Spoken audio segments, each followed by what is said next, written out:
Benvenuti tifosi del Napoli. Lasciate un like al video e iscrivetevi al canale per rimanere sempre aggiornati sulle notizie del Napoli. Andiamo al video. Dobbiamo essere più decisi. Sotto di 2 gol avremmo potuto rilassarci di più.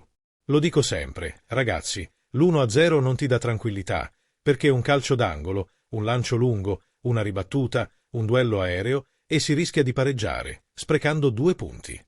Comunque, stiamo giocando bene e sono molto contento di quello che stiamo facendo, perché continuo a ripetere che abbiamo fatto qualcosa di straordinario finora, in questi 7 mesi, in cui, nonostante grandi imprevisti, siamo riusciti a rimanere tra le squadre di vertice.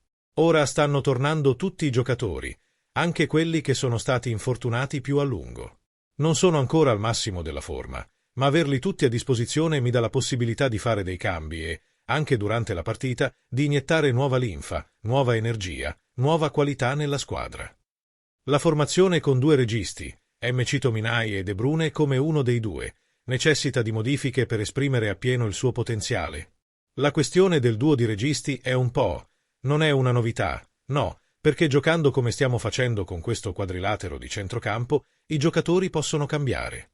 Lobotka può giocare con Anguissa, MC Tominay può giocare con Gilmour, cioè Elmas con Lobo, quindi il duo di registi è sempre stato presente da quando abbiamo cambiato modulo. I giocatori possono cambiare, ma il concetto rimane lo stesso in termini di movimento, in quello che devono fare. È inevitabile che quando hai 2 registi di ruolo perda un po' di fisicità, perché senza MC Tominay o Anguissa a centrocampo, o anche senza Elif stesso, si perde un po' di fisicità, forse si guadagna in qualità, si dovrebbe acquisire un po' più di qualità nel dribbling. Ma noi usiamo sempre la coppia di registi, i giocatori possono cambiare, ma stiamo lavorando sul quadrilatero da quando sono tornato, cioè dopo la pausa di novembre.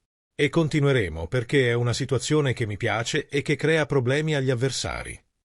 Quanto sei soddisfatto del fatto che il Napoli sia riuscito a mantenere la porta inviolata ancora una volta? Sono contento, prima di tutto, della vittoria, che è la 4ª consecutiva e arriva prima della pausa. L'ultima, se ricordate, è stata quella contro il Bologna e siamo stati molto arrabbiati per 2 settimane.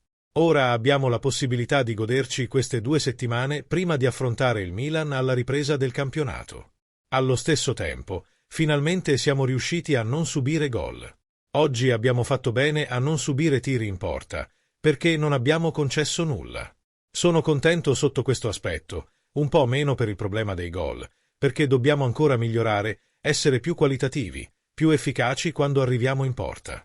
Qual è la tua opinione, tifoso del Napoli? Ti è piaciuta la partita? Metti un like al video e iscriviti al canale. Forza Napoli sempre!